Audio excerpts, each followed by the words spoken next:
Vamos partir então para a primeira parte da sessão e eu, de imediato, passo a palavra ao capitão de fragata Carlos Rodrigues Marques, vice-presidente da associação que conduzirá esta reunião a partir deste momento. Muito obrigado. Obrigado, Mota, e atendendo aqui ao facto de o tempo correr a grande velocidade, eu vou já entrar dentro da apresentação porque é importante, de facto, irmos para o debate, para recolher as impressões dos camaradas, e eu vou já dar início aqui à apresentação, que hoje tem o tema, verso ao tema das remunerações.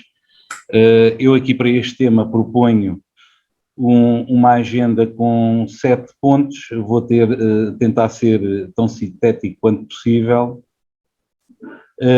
Relativamente à introdução, de alguma forma ela já aqui foi referida pelo Mota, quais é que são as motivações para a realização deste tipo de reuniões e, logicamente, ela versa e pretende, acima de tudo, informar os sócios sobre questões que são centrais à profissão militar e que dizem respeito, em concreto, aos oficiais e, naturalmente, também permitir que estas sessões sirvam para recolher contributos, porque quando trabalhamos determinadas matérias, nem sempre vislumbramos todas as questões e é importante fazermos aqui um diálogo ou uma conversa participada.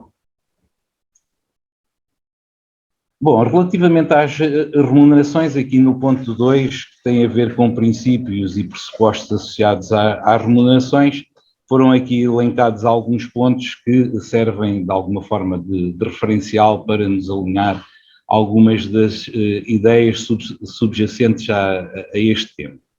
Um passa pela famosa profissionalização das Forças Armadas, que nós às vezes temos dificuldade em entender de que profissionalização se trata, tendo em consideração um conjunto de problemas e dificuldades que encerram a nossa atividade e as nossas organizações. Depois, outro dos pressupostos que deve ser atendido nesta questão tem a ver com o desenvolvimento da carreira.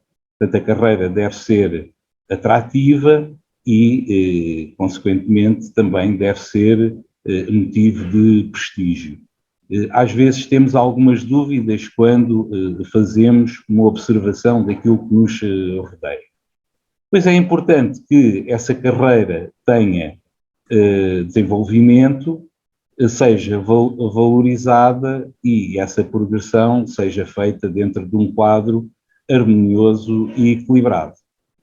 Pois há aspectos que, de alguma forma, têm vindo a ser integrados, que têm a ver com a equidade interna, não é? Relativamente aos níveis remuneratórios ou ao valor das remunerações de cada um dos postos em cada uma das categorias e, por outro lado, as Forças Armadas têm esta particularidade boa, não é? Que não têm desequilíbrios entre as remunerações auferidas às pessoas, nomeadamente naquilo que é a diferença de género. Assim como também não tem diferenças relativamente ao tipo de regime de serviço, se é do quadro permanente ou se é do regime de contrato. Portanto, havia diferenciações entre os valores auferidos pelas mesmas patentes, que eram diferenciadas pelo tipo de regime de prestação de serviço, e ao longo do tempo, não é? Esta diferença foi esbatida e foi anulada.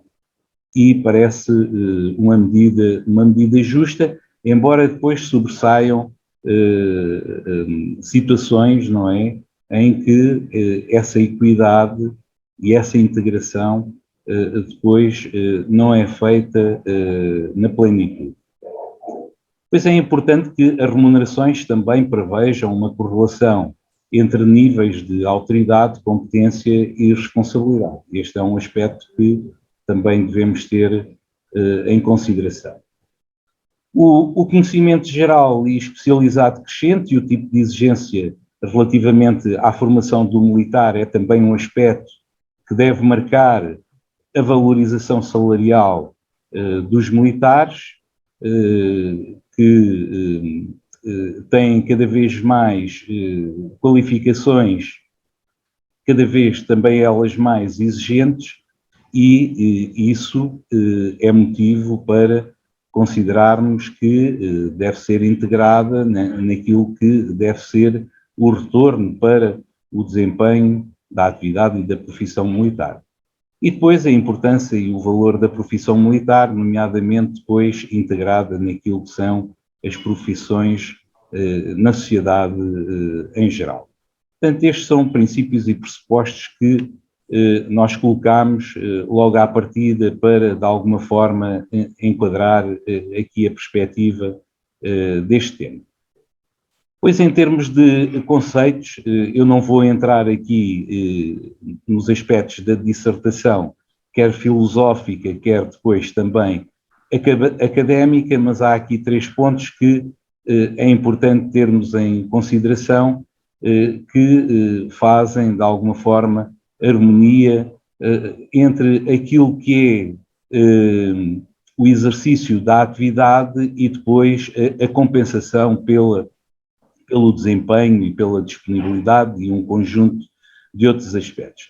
Portanto, e esses conceitos passam pelo conceito de trabalho sob diversas perspectivas e vertentes, nomeadamente a do direito, do ordenamento, da regulação, do vínculo, da relação.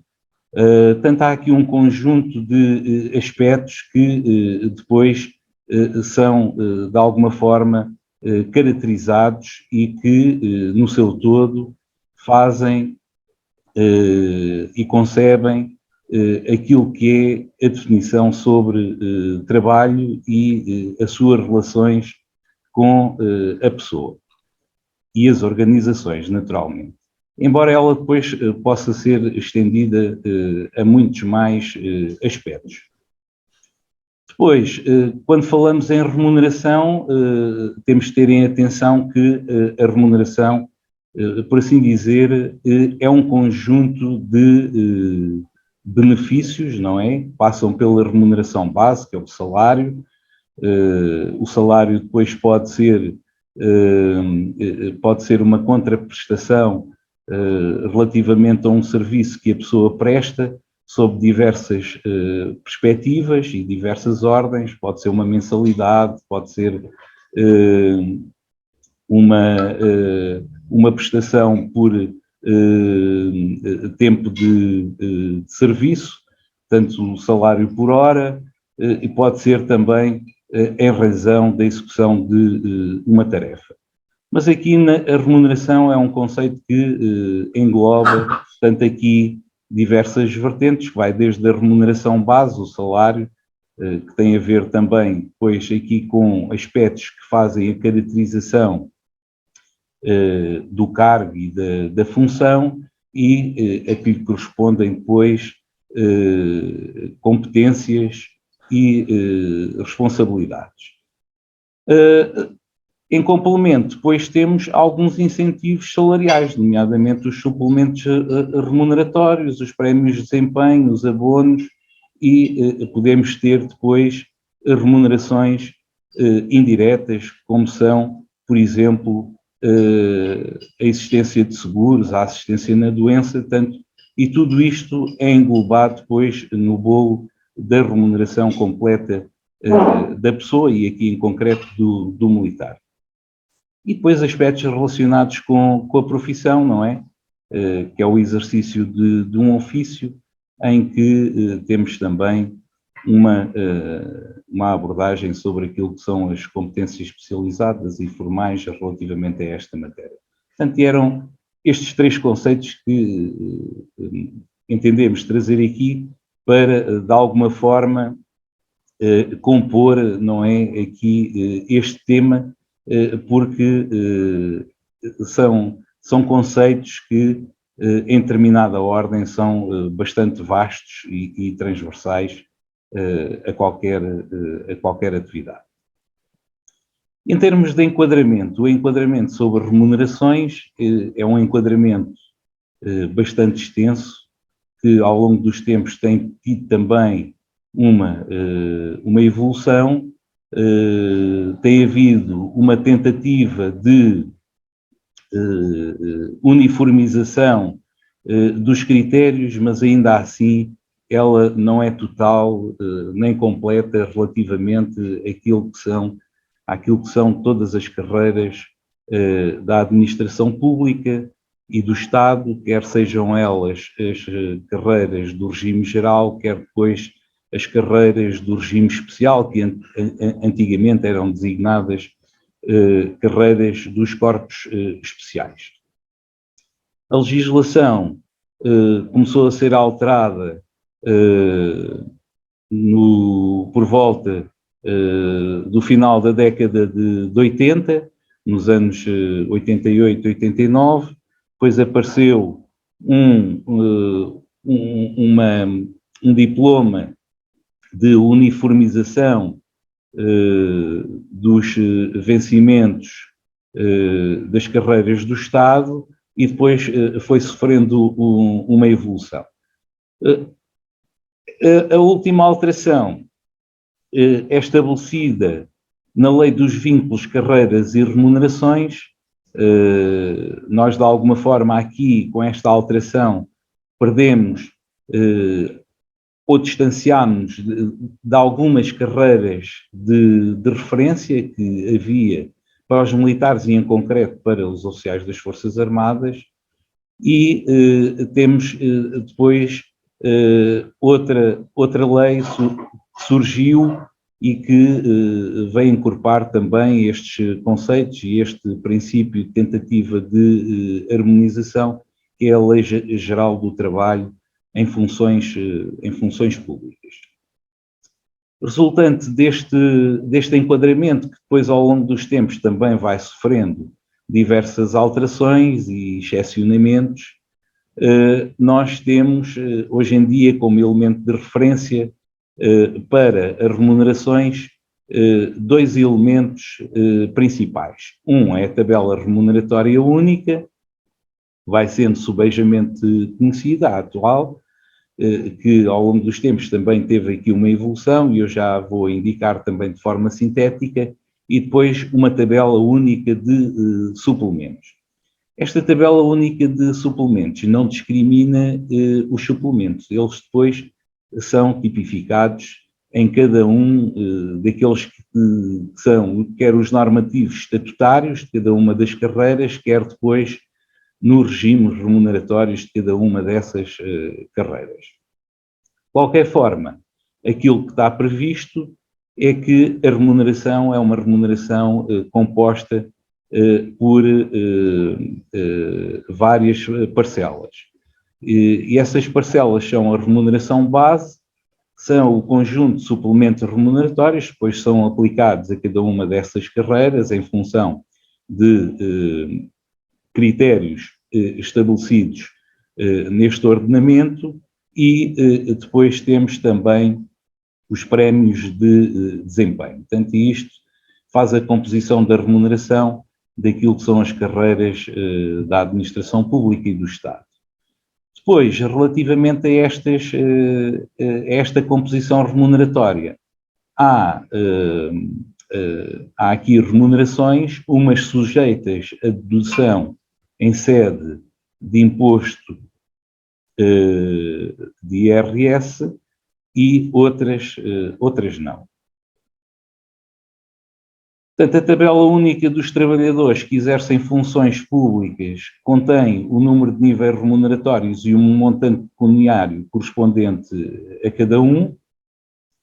É uma tabela que foi elaborada em 2009 e que, eu diria, praticamente não sofreu quaisquer alterações desde da data da sua produção até aos dias de hoje, exceptuando alguns níveis remuneratórios, nomeadamente os mais baixos, que, por via da atualização do salário mínimo nacional, da remuneração mínima mensal garantida, deixaram de fazer efeito sobre os quadros remuneratórios de cada uma das carreiras. Esta tabela, relativamente aos valores iniciais, tanto que foram definidos em 2009, só teve evolução em 2011 em 2021 e 2022. Portanto, há aqui um hiato que nós recordamos bem, embora sem saudade nenhuma, não é? É que as remunerações do Estado tiveram um corte brutal durante o período da Troika e até o período subsequente, não é?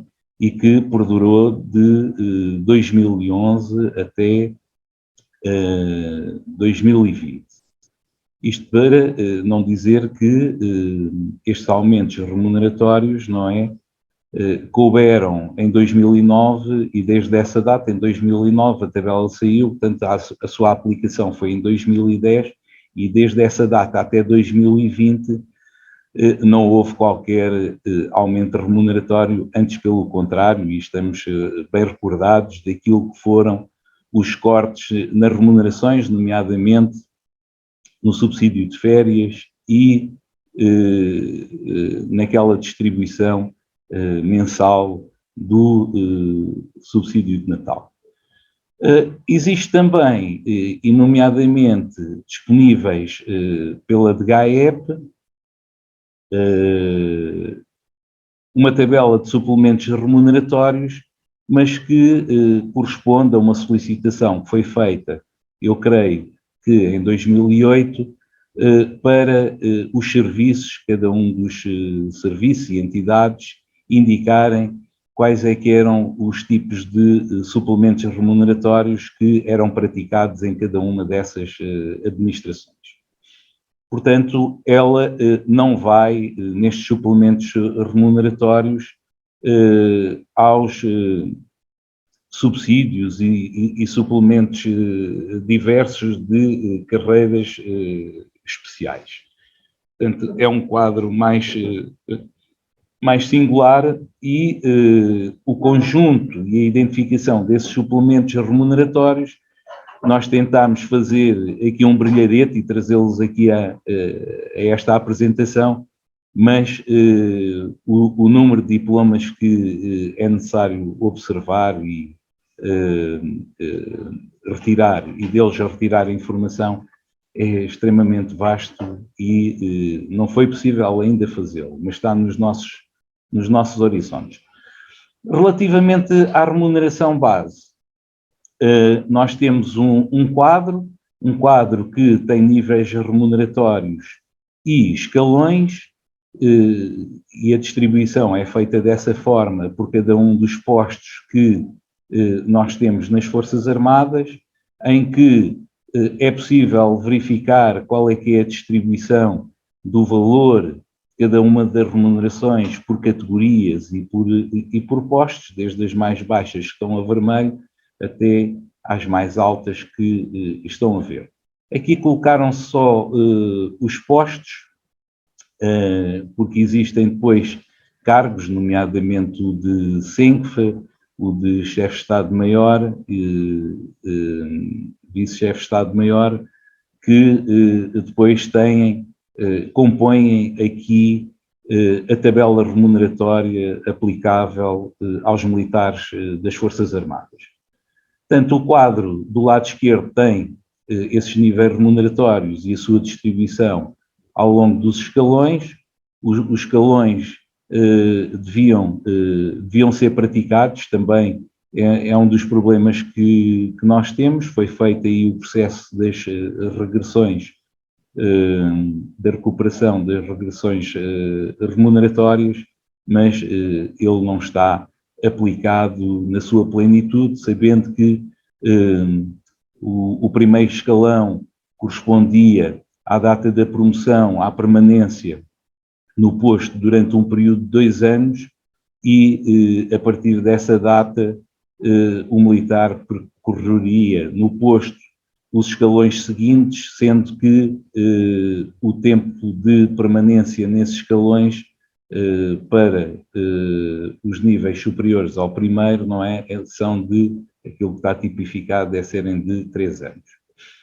Portanto, isto aqui também dá alguma perspectiva depois daquilo que pode ser a evolução remuneratória ao longo da carreira, embora haja por aí depois um conjunto de aspectos que condicionam uma abordagem mais criteriosa e planeada, e à semelhança daquilo que se passava no passado relativamente a esta perspectiva de carreira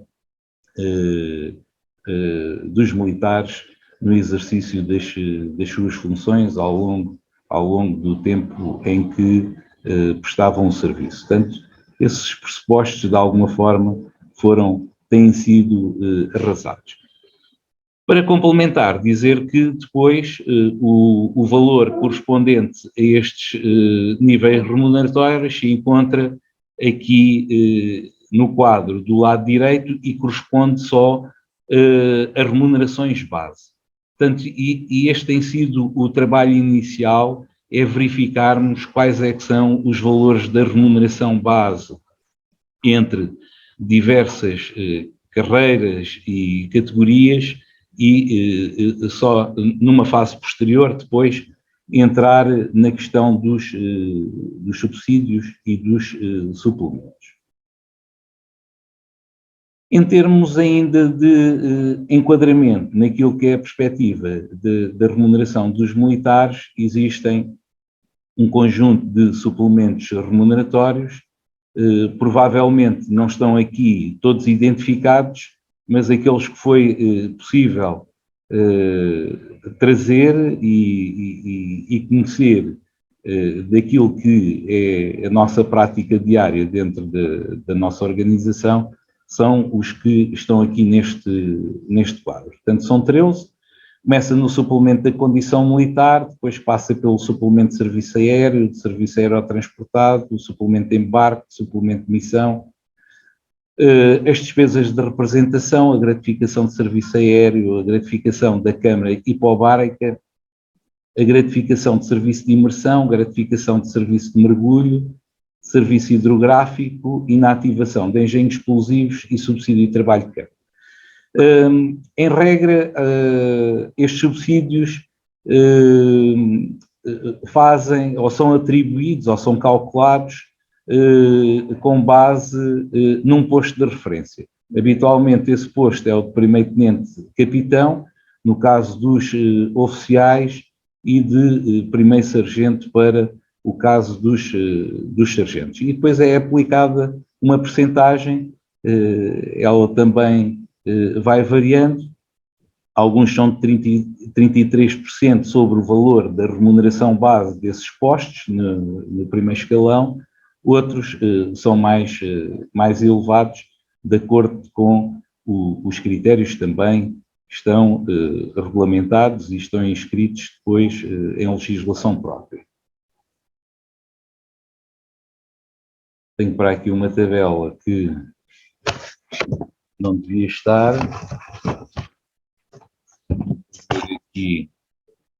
Vou fazer aqui sair da apresentação só para extrair um quadro que veio aqui para a apresentação, não sei bem porquê, mas ainda no enquadramento e de forma muito rápida, dizer que as remunerações das carreiras do Estado e da administração pública até 1987 regulavam-se por uma organização remuneratória estabelecida por letras, a que correspondiam depois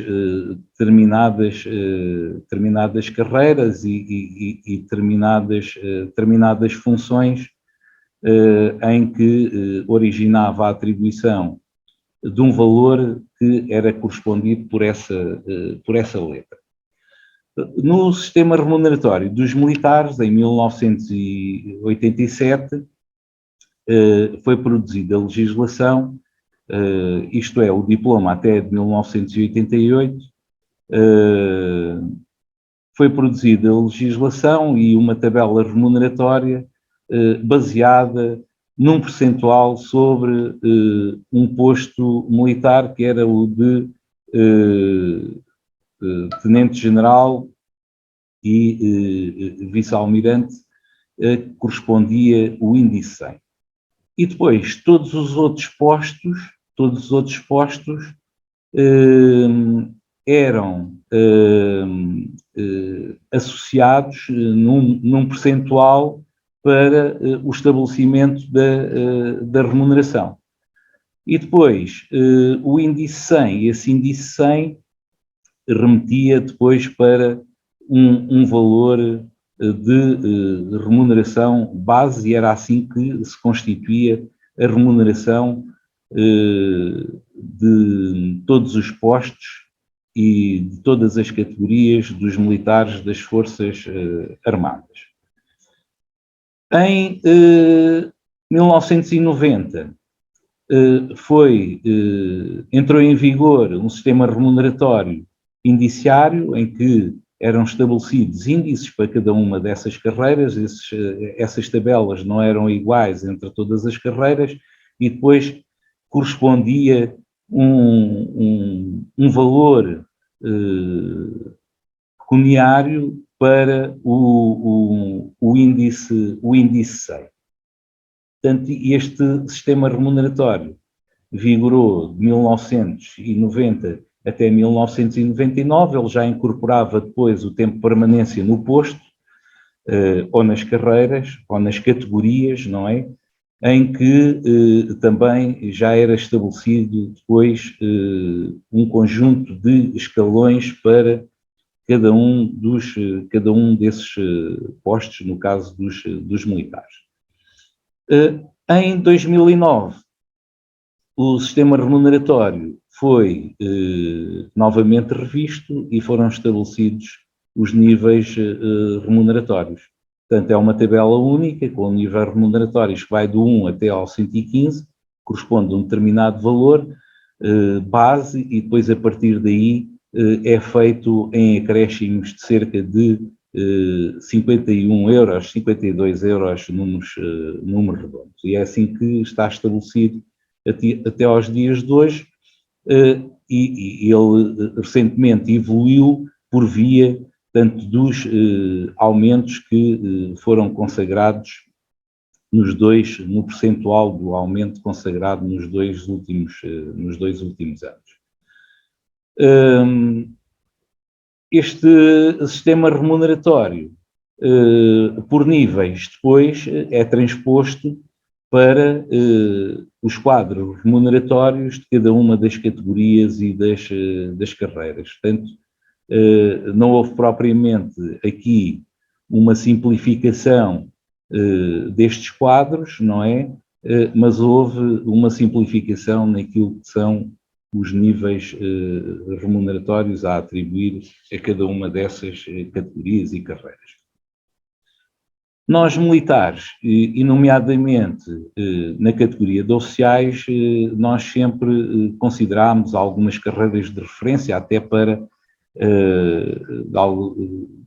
considerarmos os valores de referência das remunerações por via daquilo que são as atribuições, as responsabilidades e as competências que são exigidas aos militares, e nós desde sempre fizemos esta comparação, que era uma comparação que vinha desde a organização remuneratória por letras, em que fazia uma aproximação de determinados postos com determinadas funções das carreiras que estão aí referidas, tanto os diplomatas, os professores universitários, os médicos e os juízes de direito, isto fazendo aqui até uma comparação mais direta para o posto de coronel, porque depois, para os postos de general, não é, também da oficial-general,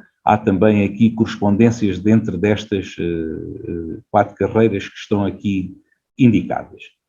Relativamente àquilo que são as carreiras de referência, temos aqui um quadro do lado direito em que tem um conjunto de carreiras que servem para nós fazermos essa comparação. Os militares estão aqui a negro, também não foi propositado, foi para destacar e para indicar que os níveis remuneratórios nas Forças Armadas se desenvolvem entre o nível remuneratório 5 e o 73. E depois podemos fazer a comparação com os restantes níveis. Eu agora não tenho presente, mas julgo que o início da carreira de oficial, como oficial,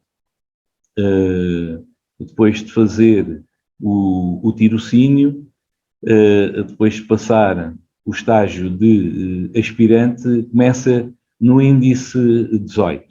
Portanto, e vai progredir até ao índice, ao nível remuneratório 73, que corresponde ao posto de vice-almirante e de general. Aqui neste quadro podemos ver depois quais é que são os níveis mais baixo e mais elevado depois em cada uma dessas carreiras de referência. Tanto nos militares da GNR, os níveis mais baixos estão acima dos níveis remuneratórios das Forças Armadas, na Polícia Judiciária também, nos bombeiros sapadores mais acima ainda, no CEF também. Depois, de alguma forma, o nível remuneratório máximo é próximo, exceptuando aqui o CEF, mas isto estamos a falar depois de uma correspondência só para o valor da remuneração base, porque para além da remuneração base acrescem muito mais subsídios àquilo que é a remuneração global de cada um destes profissionais nas suas diversas áreas.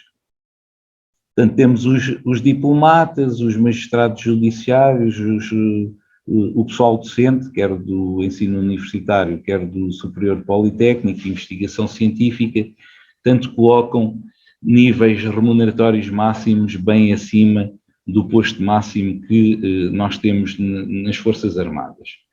Um caso que salta aqui à evidência tem a ver com os níveis remuneratórios, por exemplo, das carreiras de saúde, dos médicos, em dedicação exclusiva, da carreira médica, enfermagem, etc., que, se nós formos a ver bem, depois, em termos de correspondência com aquilo que é a carreira efetuada por um profissional desta área nas Forças Armadas, depois é bastante distinta.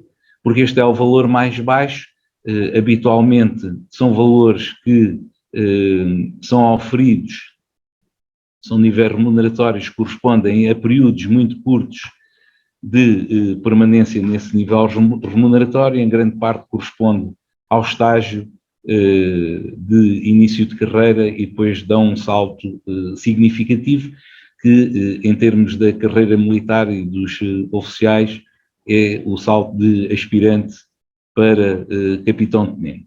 Portanto, são saltos que temos depois nestas carreiras. Ao nível das carreiras de inspeção, também temos aqui valores substancialmente mais elevados, e isto é importante e é uma matéria que tem sido referida pela associação e chamada a atenção, que tem a ver depois com o englobamento daquilo que são os valores a considerar no cálculo da pensão de reforma no futuro.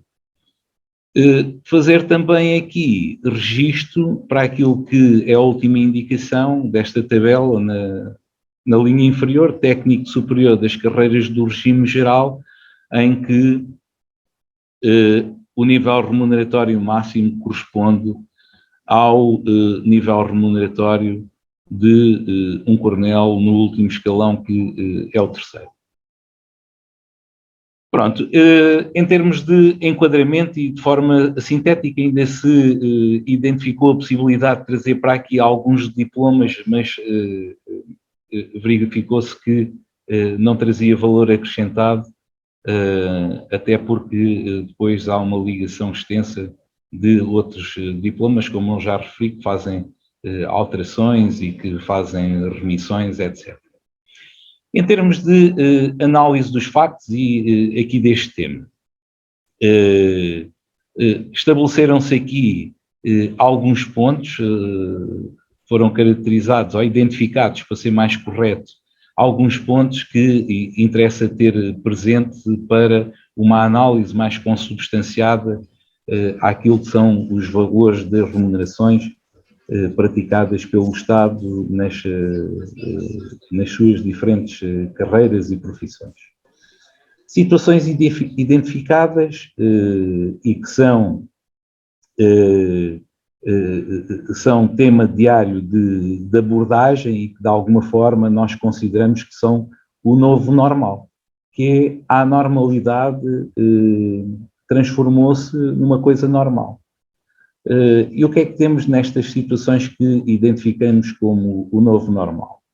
O facto de remuneração líquida atual dos militares ser inferior à detida em 2009, e isto até entrando em linha de conta com aquilo que era a remuneração do posto anterior e em nível em escalão inferior, portanto em nível remuneratório inferior e em escalão inferior. Portanto, nós também temos apresentado esta situação com casos concretos, nomeadamente na prática, termos um congelamento das remunerações desde o ano de 2005, o valor da remuneração líquida desde o ano de 2005 até à data atual tem uma variação muito pequena, eu diria à volta de 100 euros neste longo período. Portanto, estamos a falar de 17 anos. É a diferença da remuneração líquida oferida atualmente, isto para os postos de capitão de fragata, tenente-coronel e de capitão de mar e guerra e coronel, andamos nesta faixa de diferença. Depois temos aqui outros aspectos também, outras situações identificadas, e quando nós falamos no novo normal, significa que se os militares com mais tempo de serviço nas Forças Armadas têm noção e percepção destas diferenças, não é? Os militares mais novos e mais modernos já vivem dentro desta normalidade, que não é de facto, não é?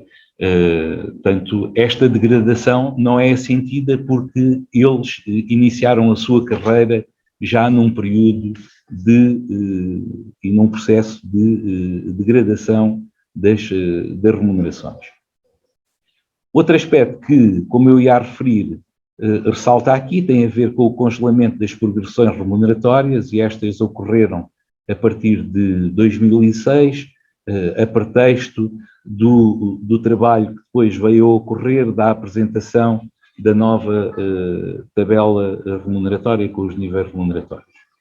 Portanto, e desde essa data de 2006 até aos dias de hoje tem sido frequente o congelamento das progressões remuneratórias, isto é, a transição de escalão dentro do mesmo posto. Portanto, de alguma forma, durante longos períodos, os militares estiveram encerrados nas suas remunerações ao primeiro escalão do respectivo posto. Depois há aqui uma iniquidade no processo de reversão remuneratória, isto quando foi aqui o cálculo, o algoritmo que foi tido em consideração para dar mais umas migalhas relativamente àquilo que foi o tempo em que as pessoas tiveram com as suas progressões congeladas. Portanto, quando era suposto, eu vou dar aqui o meu caso, eu já deveria estar perto do 4º escalão de capitão de fragata e encontro-me, não é, no 2º escalão. E ainda tenho aí uns dias, que serão meses, não é, para atingir o 3º escalão, isto se não vier para aí mais nenhum congelamento. Depois, referir que há iniquidade também no processo de retroatividade remuneratória relativamente à data de promoção. Isto também é uma situação subejamente conhecida.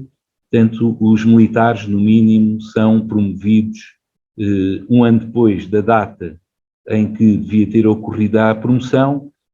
A data, de facto, depois é sujeita à retroatividade, mas a remuneração não, como acontecia anteriormente. Hoje em dia isso não é praticado, e isto é praticado desta forma desde 2011. Portanto, estamos a falar de 11 anos de parte do rendimento líquido dos militares e das suas famílias que lhes é retirado. Nós, inclusive, já fizemos contas e estimamos um valor neste período de prejuízo para os militares que foram promovidos cerca de 70 milhões de euros, ou seja, dá à volta de 6,5 milhões de euros por ano, só com esta iniquidade no processo das promoções. Há também iniquidade e incumprimento das disposições estatutárias relacionadas com os processos de promoção dos militares. Isto porquê? Porque os processos de promoção deviam estar concluídos até 31 de dezembro do ano anterior em que vai ocorrer a promoção dos militares. Isto é um normativo estatutário que desde 2011 também não é cumprido. Anteriormente também já não era sempre cumprido, embora não afetasse a remuneração. Pois há outro aspecto que também provoca prejuízo naquilo que é a remuneração do militar, que é o não ressarcimento pelo desempenho de cargo de posto superior, e também não há qualquer compensação quando existe acumulação de funções, e hoje em dia isto são situações que não são a miúdo.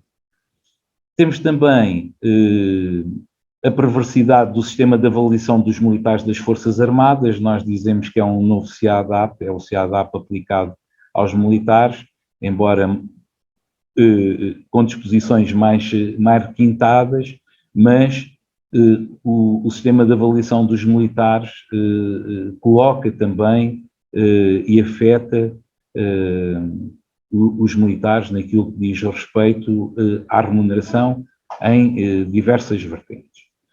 As alterações estatutárias e do normativo específico e geral aplicável, nomeadamente aquele que decorreu da alteração dos estatutos de 2015, em que foram retirados um conjunto de instrumentos que, de alguma forma, salvaguardavam alguns aspectos naquilo que tem a ver com o rendimento dos militares, entre outros. Portanto, este estatuto veio abrir aqui um conjunto de portas que, se ainda não foram operacionalizadas ou materializadas, elas têm vindo a ser, de alguma forma, trabalhadas em sordina, e um dia destes seremos contemplados, sem apelo nem agravo, com essas alterações. Depois temos também outro aspecto que é importante observar, tem a ver com o aumento dos tempos de permanência nos postos, também por via destas alterações estatutárias. as alterações nas modalidades de promoção, não é? Em que havia mais postos do que aqueles que existem atualmente, em que a promoção se efetuava por diuturnidade e também não havia, ou o militar não era sujeito depois também à apreciação para promoção por escolha, como é o caso do posto a promoção ao posto de capitão de fragata e de tenente-coronel. Portanto, isto são tudo aspectos que foram introduzidos e que vieram também a ter implicação nesta matéria. Referir que o acesso aos postos seguintes são efetuados em idades mais elevadas, é um aspecto que também devemos ter em consideração. Tem efeitos perversos depois dos fluxos de carreira, quando são sujeitos a interrupções na alimentação dos respectivos quadros. Isto é um aspecto que nós já identificámos e que pretendemos desenvolver estudo sobre esta matéria, mas temos conhecimento que isto é um aspecto que afeta grandemente os fluxos de carreira dos militares, nos diversos portos, nas diversas classes, armas, serviços e especialidades, em qualquer uma das categorias. Há uma quebra das expectativas de progressão e valorização da carreira militar e que elas são notórias e são sentidas. Há aqui aspectos também relacionados com aquilo que são as motivações ou aspectos discricionários relativamente às indenizações por abate aos quadros. Eu estou-me a recordar, por exemplo, já no ano que findou, termos militares em regime de contrato, portanto, aspirantes que deviam ter sido promovidos em junho, não o foram, só foram agora no início do ano, e eles têm razões para rescindir o contrato. Quando sujeitam à apreciação daquilo que são as suas intenções, são confrontados com processos de indenização. Logicamente que entre o militar decidir-se depois por sair das Forças Armadas e dirimir este tipo de processos, é lógico que o tempo vai passando e vai agudizando as situações até que depois lá vem a promoção. Mas, logicamente, há camaradas destes, aspirantes, não é, a querer desenvolver processos jurídicos porque se acham lesados por não terem sido promovidos na data e porque essa compensação remuneratória não lhes vai ser entregue. Depois, há uma desvalorização da carreira militar das Forças Armadas relativamente a outras carreiras, isso também é possível de ver pelo quadro anterior. Nós não temos aqui uns gráficos que permitam de forma mais objetiva observar isso, mas estamos a efetuar esse trabalho. As remunerações dos militares são significativamente mais baixas comparativamente com essas carreiras de referência. Os níveis remuneratórios são significativamente baixos durante um período longo da carreira, que vão englobar no cálculo da pensão da reforma. Isto é um problema que está identificado, há estudos, vários estudos relativamente a esta matéria, e é uma questão que a Associação tem denunciado. Há aqui depois também outro aspecto, tem a ver com a compressão salarial das remunerações dos militares por efeito do aumento, que é justo, não é, do ordenado mínimo, que este ano está no valor de 705 euros. Isto tem mais sentido depois na categoria de praças, porque a diferença de remuneração entre o início da carreira de praça e o fim da carreira de praça depois é uma diferença muito pequena, e isto logicamente choca os camaradas que têm um tempo de serviço, não é, substantivo. Nas Forças Armadas estamos a falar de pessoas, o diferencial depois é pequeno, isto depois depende, é influenciado também pelos sistemas de avaliação e por todas as regras relacionadas com a promoção. Alguns não atingiam o posto máximo, nomeadamente cabo-mor, ficam por cabo.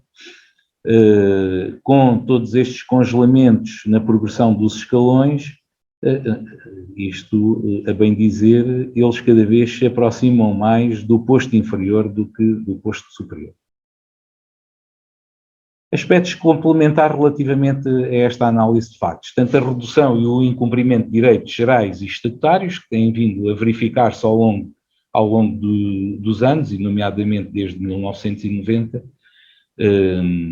com a introdução de sucessivos normativos estatutários, tem sido sempre uma perda de direitos e daquilo que são os pressupostos relacionados com a condição militar. Há hoje em dia uma deturpação do conceito de suplemento de condição militar, porque é entendido que, havendo direito ao suplemento da condição militar, o militar se encontra disponível para qualquer tipo de atividade, em qualquer momento e em qualquer condição, e não é verdade. Isto tem de ser cada vez mais denunciado e está tipificado. Inclusive até temos uma lei que faz este enquadramento, mas é a ideia que cada vez mais vai transparecendo, não é, de quem tutela a coisa militar. Há depois aspectos arbitrários e discricionários nas decisões administrativas e direito, isto um dia destes, tomando aqui um exemplo que não pode ser exemplo, mas é a organização, um dia destes, achar que o militar só deve perceber a remuneração base e não tem direito ao suplemento da condição militar. É lógico que eu estou a extremar, mas há aqui uma degradação, tanto também daquilo que são as matérias de facto e de direito, tem a ver com um conjunto de decisões que são tomadas, que carecem de justificação e de fundamentação e que são tomadas de livre-arbítrio. Depois podemos tipificar e identificar cada uma delas. Há um aumento da penosidade do serviço por via da falta de recursos. Esses recursos não são só os efetivos, são também recursos materiais e financeiros, não é? Cada vez mais temos que fazer com menos e um dia destes havemos de querer fazer mais sem termos nada, não é? E isto todos os dias assim acontece, a exigência é cada vez maior, mas isso não se reflete depois numa redução das missões ou dos empenhamentos que deviam ser solicitados. Portanto, aquilo que ocorre é precisamente o contrário. Há também incumprimento relativamente àquilo que é a diretiva de tempo de trabalho e aquilo que deve ser o horário de trabalho, é outro aspecto que é relevante. Nós temos o horário das unidades, mas logicamente depois as atividades arrastam o militar para períodos muito mais tensos do que aqueles que estão previstos.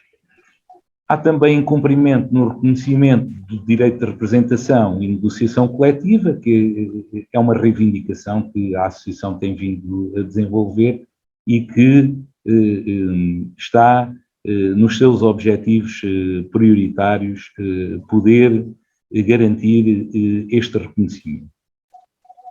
E depois referir que o exercício da profissão militar tem uma tendência para um regime de trabalho sem direitos, e é importante ir denunciando as situações. Como fatores de redução das remunerações e para a falta de atualização remuneratória, temos aqui como fatores preponderantes aquilo que ocorreu no período de 2011 a 2020, com a redução brutal de rendimentos e de remunerações, o desconto de 3,5% para a ADM em 14 prestações e em regime obrigatório, também contribui para esta redução da remuneração, o aumento do desconto de 11% para a Caixa Geral de Aposentações, embora do anterior a alteração não tenha sido significativa, mas teve um aumento desde que se iniciaram os descontos para a Caixa Geral de Aposentações de quase 100%. O aumento dos englobamentos em sede de IRS é também uma preocupação, é outra tabela com que nos confrontamos, porque depois estes englobamentos têm uma ordem progressiva e quanto mais recebemos, menos recebemos. E é aquilo que vai acontecendo e tem sido nos últimos dias matéria de tratamento, não é? Aquilo que se passou com os boletins de vencimento recebidos há dias pelos militares. Temos aqui um aumento brutal da carga fiscal em diversas vertentes, o aumento do custo de vida e que se está a acentuar de forma muito rápida, o aumento do custo da mobilidade, que é um aspecto que também influencia depois as condições para o exercício da profissão militar, nem todos os militares vivem próximo da sua unidade, alguns têm que se deslocar e este encargo pesa cada vez mais, entre outros, e temos aqui a tendência, eu diria, já alarmante de agravamento do valor da inflação, que é outra forma de tirar rendimento.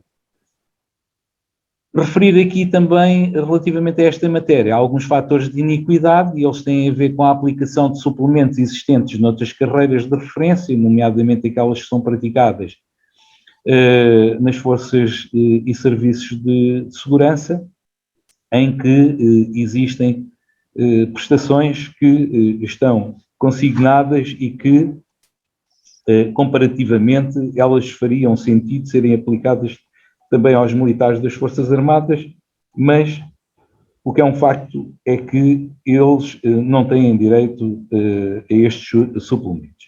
Portanto, estamos a falar de alojamento ou suplemento de residência, noutras condições que não aquelas que são interpretadas nos ramos e nas Forças Armadas, o subsídio de refeição, o abono para fardamento, o suplemento de comando, suplemento de prevenção, suplemento de piquete, suplemento de escala, o suplemento de turno, suplemento de ronda ou de patrulha, suplemento de apoio em emergências que é praticado para o pessoal da ANEPS, isto para dizer que os militares envolvidos neste tipo de apoios no âmbito da proteção civil recebem, quer sejam oficiais, sargentos ou praças, apenas 50% daquilo que é o suplemento diário atribuído ao pessoal da ANEPS. Temos ainda o abono noturno, o subsídio de risco e as horas extraordinárias, portanto, são parcelas, não é, que complementam a remuneração destes militares e destes profissionais da polícia e dos serviços de segurança, e bem, mas que em razão de comparação, não é, deviam também ser aplicados aos militares das Forças Armadas e não o são. Fatores de enorme preocupação. Portanto, temos aqui como fator de enorme preocupação, e é verdadeira, a desvalorização previsível e preocupante das pensões de reforma atuais. Portanto, os camaradas que já estão na situação de reforma se existir uma desvalorização grande das remunerações por via da inflação e se houver uma correção das tabelas remuneratórias, um aumento desses valores, o valor dessas pensões depois não tem mecanismos atualmente de minimização da degradação do valor dessas pensões. Portanto, isso é um aspecto que nos preocupa, para além daquele que nós já conhecemos, que vai incidir sobre as reformas futuras dos militares, em que, na melhor perspectiva de carreira, o militar irá oferir metade da remuneração, não é, que oferia na efetividade de serviço no último posto da carreira. Hoje em dia, não é seguro que, no caso dos oficiais, todos consigam chegar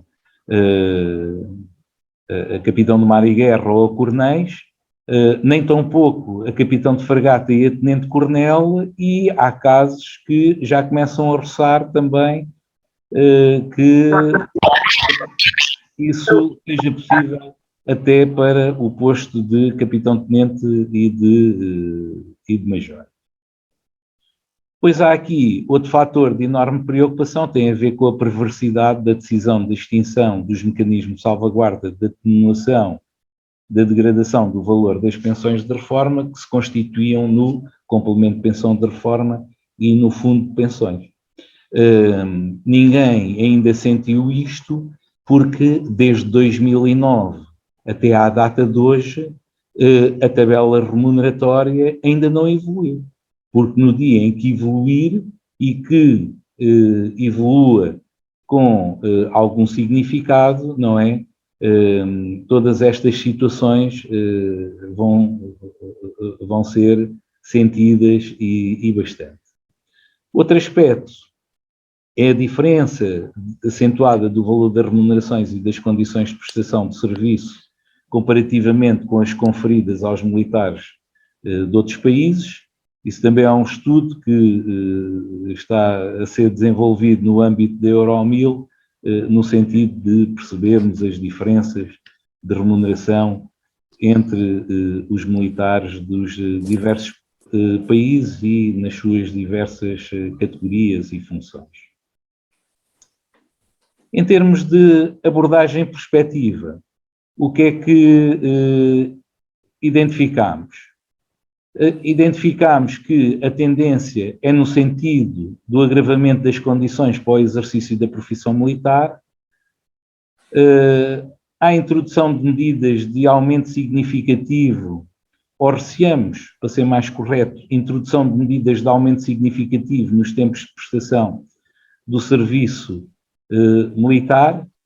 Isto depois passa também pela convocação dos militares na situação de reserva e com a obrigatoriedade da prestação de serviço na situação, na efetividade de serviço, não é? Durante o período da reserva, e nós temos isto identificado até com uma proposta que vinha a pretexto da revisão do sistema de saúde militar, em que as carreiras de saúde, não é? O período de 5 anos em que o militar podia estar na situação de reserva eram prestados na efetividade de serviço. Portanto, isto é uma ideia que anda aí e que nos preocupa. Depois há também uma tendência para a imposição dos deveres sem direitos, e eles estão bem visíveis, nomeadamente com aquilo que se passa ao nível da assistência na doença aos militares, entre outros aspectos. Há um acréscimo também de dificuldade de recrutamento e retenção por via de tudo o que temos estado aqui a falar. Há uma maior compressão salarial com aumento do salário mínimo para 750 euros, que está previsto para o ano 2023, se não existir uma revisão da tabela remuneratória dos militares. Vão-se acentuar as dificuldades de progressão na carreira militar, isto vai acontecer mesmo com o envelhecimento do efetivo. Perspectiva-se também aqui uma maior sobrecarga com procedimentos administrativos e exigência na prestação do serviço, portanto, maior sobrecarga de trabalho. A equalização das remunerações dos militares com as carreiras do regime geral da administração pública e o afastamento das remunerações das carreiras especiais, e ela já é visível. Os orçamentos crescentes da defesa, que é aquilo que na prática é anunciado todos os anos, mas o que é um facto é que não tendo havido aumentos nas remunerações, sendo o efetivo cada vez menor, não é? É também menor a despesa com pessoal e cai por terra aquele forte argumento de que as Forças Armadas não podem continuar a funcionar com os salários que são prestados aos seus militares, não é? Porque se gasta muito em remunerações e depois não sobra orçamento para manutenção e para conservação e investimento. Outro aspecto que entendemos indicar é que há uma percepção de um sentido de feudalização das Forças Armadas e também do regime democrático. Portanto, isto é um aspecto que também deve ser aqui considerado, porque tem também implicações em todas estas questões. Como propostas, o que é que podemos avançar? Embora isto seja levado para a discussão. A necessidade de atualização urgente do suplemento de embarque dos militares da Marinha, que é um suplemento que não é atualizado nem é reformulado desde 1994, e depois ele está indexado àquilo que são os valores das ajudas de custo, também não têm sofrido alterações, até antes pelo contrário. É importante fazermos propostas no sentido da melhoria das condições de prestação do serviço militar, e é importante adoçar aqui o engenho para se materializar este ponto. Isto não pode ser, o funcionamento das Forças Armadas não pode recair apenas e só sobre a dedicação e o empenho permanente do militar e a penosidade da prestação do serviço. Nós já fizemos esta proposta, que é a remuneração mínima nas Forças Armadas, iniciar-se no nível remuneratório 10, que corresponde a cerca de 950 euros da atual tabela remuneratória. Isto é a remuneração base, portanto, logo no posto mais baixo da categoria de praças. O suplemento da condição militar estar indexado à remuneração do militar em 25%, em qualquer situação de prestação de serviço. Isto para referir que em 1988 o suplemento da condição militar foi indexado à remuneração base num percentual de 27,5%. Era um valor significativo. Depois, em 1990, ele foi revisto e rapidamente passou para 5%. Tinha um regime transitório, foi de 5%, 7,5% e 10%. Isto depois é engraçado quando fazemos a leitura da legislação e fazemos a sua interpretação. No mesmo dia saíram os diplomas para a GNR e o suplemento de serviço atribuído ao militar da GNR, tem exatamente a tabela prevista para as Forças Armadas, assim tem acompanhado desde essa data, era de 14,5%. E um suplemento idêntico para os bombeiros chapadores, também de 14,5%. Nós só viemos a ter 14,5% com a revisão do sistema retributivo de 1999, em que passámos a 14,5%. Portanto, praticamente 10 anos, não é, com este diferencial no suplemento da condição militar. Há necessidade de fazermos a atualização de suplementos e subsídios, até por via da comparação que é feita relativamente aos militares da GNR e aos polícias, e é importante estabelecermos a definição do horário semanal de referência e a compensação por prestação de horas extras de serviço. Isto foi também um dos pontos que foi colocado no caderno de objetivos prioritário recentemente apresentado. Para concluir aqui a análise de factos, é o trabalho que temos em curso, que é para traduzir tanto o conjunto de informação que tem vindo a ser recolhido, sintetizá-lo em tabelas e em quadros e depois fazer o seu transporte para um conjunto de gráficos para facilitar a observação de todos estes aspectos que foram aqui já elencados e que têm a ver com a evolução das remunerações dos militares ao longo dos últimos anos, a comparação das remunerações entre militares. Houve um período em que houve sobreposição de escalões, ele depois, em determinada altura, foi corrigido, mas é um aspecto que convém apreciar e analisar. Até porque a tabela remuneratória de 1988 tinha postos das categorias de sargentos com valores remuneratórios superiores ao dos oficiais, porque nessa altura foi introduzido uma disposição que existia que tinha a ver com as diuturnidades. Ou seja, se os postos podem ser ordenados de forma crescente da base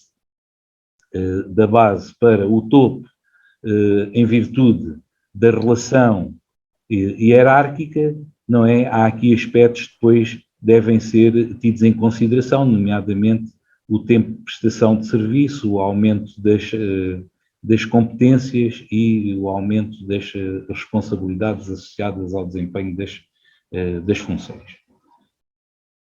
Fazermos também a comparação das remunerações com carreiras de referência. A Associação, já em tempos muito idos, tentou fazer um trabalho de benchmarking, no sentido de elaborar um estudo e apresentá-lo à semelhança daquilo que fizeram os irlandeses quando as carreiras dos militares foram, de facto, comparadas depois com as diversas categorias da administração pública. Fazermos também aqui uma evolução daquilo que vem sendo o valor líquido das remunerações. Isto tem aqui vários fatores que influenciam depois a remuneração líquida oferida pelos militares. Um trabalho, ele de alguma forma já está feito, que tem a ver com a correção do valor das remunerações pelo valor da inflação, exceptuando a alteração de 1990, daí até cá, o valor da inflação tem sido sempre, o cumulativo do percentual de inflação tem sido sempre superior àquilo que depois é a recuperação remuneratória atribuída com a alteração remuneratória que tem sido produzida nestes períodos que eu já referi. Depois outro aspecto tem a ver com os efetivos, isto porquê? Porque reduzir a redução de pessoas, não reduzindo depois o número de missões e o serviço das Forças Armadas, não é? É lógico que menos têm de fazer por mais. Portanto, isto é um aspecto que também deve ter sido ser tido em consideração e depois desmontarmos também, fazermos aqui uma análise daquilo que são os orçamentos da defesa dos últimos anos e tentarmos perceber porque é que os militares não têm sido aumentados e, por outro lado, as promoções não são realizadas no momento certo ou não há retroatividade destas remunerações, destes acréscimos que não são pagos, isto para dizer, de outra forma, para onde vai o dinheiro que estava previsto para as remunerações em cada um dos anos. Aqui está um quadro de síntese daquilo que é a evolução, ou tem sido a evolução da remuneração dos militares. Nós já vamos tendo o quadro quase completo desde 1974 até 2022, com todos estes elementos. Há aqui depois outro tipo de situações e de alguma forma é fazer a conjugação todos estes valores depois com diferentes alterações naquilo que são também o regime contributivo, nomeadamente o desconto para o IRS e também a introdução de um conjunto de descontos, como aqui estão referidos, da Caixa Geral de Apresentações, do IASFA e da ADM, em que passámos de 90, em que não pagávamos, não fazíamos qualquer contribuição, a partir de 2000, aliás foi a partir de 96, o desconto passou a ser de 0,8% para o IASFA e depois foi trepando por aí acima, não é? A partir de 2005 deixámos de descontar para a ação social complementar e passámos a descontar para a ADM 1% logo, quando tinha sido indicado seria 0,8%, e rapidamente passámos para os 3,5%. Na Caixa Geral de Apresentações, em 90, foi estabelecido o desconto, 6,5%, hoje em dia está em 11%, isto cabe ao beneficiário, porque a entidade empregadora também faz uma contribuição significativa. No caso do Estado, creio que é de 11%, e no caso de entidades privadas é de 23,5%. Também estimamos arranjar aqui um índice da carga de impostos ao longo deste período.